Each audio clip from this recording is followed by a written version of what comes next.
devotion in this way, Richiravatara Bhakti Yoga, you see, is seventh stage, is a mode of devotion given to you from the seventh stage realizer, you see.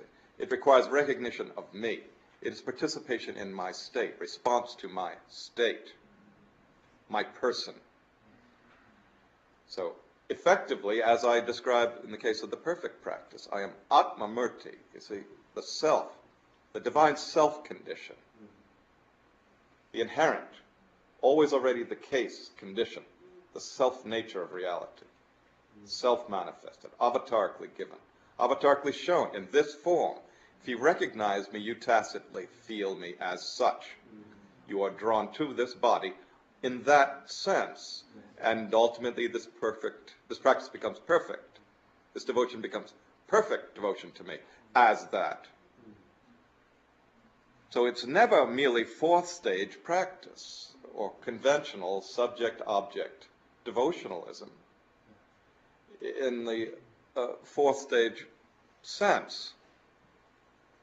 It's not conceptual merely. It's not conceiving of the divine or my person in some metaphorical sense that justifies subject-object devotion. It's transcending of self or egoity in the manner of devotion to me. Self-forgetting. Yes, there's self-forgetting in it and combining with my very state. So I am from the beginning always effectively Atma Murti, or the very self condition.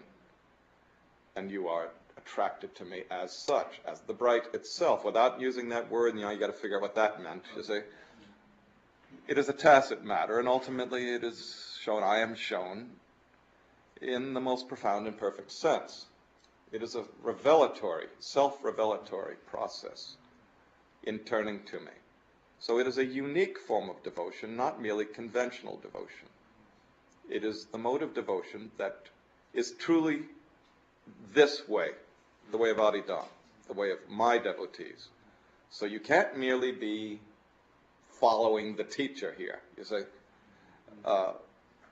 You must know me and be serious with me.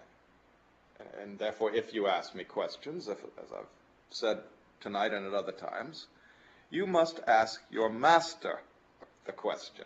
So you come to me as my devotee. You don't suddenly turn into somebody else, an ego in front of me, and become a question that's as if you never even saw me in your life, know nothing about me, nothing about this way, or not practicing it. You're supposed to animate this stupid somebody in front of me, and I'm supposed to tell you something that will correct you. You see, this sort of teacher-pupil or parent-child kind of a game that you make out of it, and it's just a game anyway, because you have no intention to do what I will tell you, you see.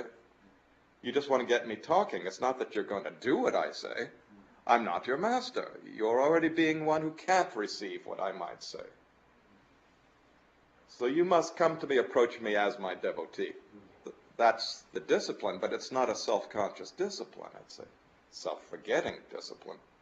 It's what you do when you are my devotee, not what you conceive of doing because you want to look like my devotee.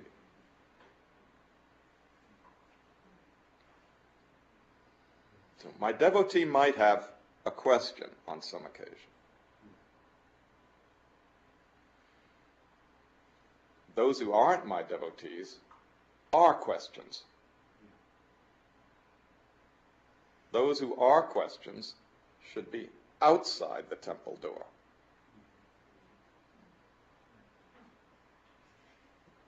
To come in the narrow gate of access to me, you must demonstrate that you are my devotee, not merely look like one. Be that. Who are you approaching? Who are you speaking to? Why are you asking this? Why are you looking this? Why are you saying this? This is the consideration, but it's not a self-conscious matter of calculating and seeming. But if you are my devotee, you will be rightly asking me. And if you aren't, you will expose yourself in any case, no matter how hard you try to look to be correct.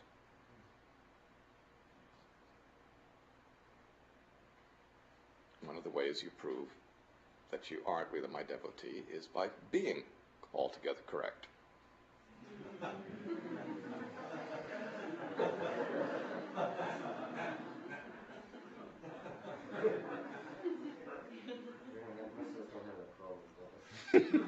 No, it hasn't come up too often.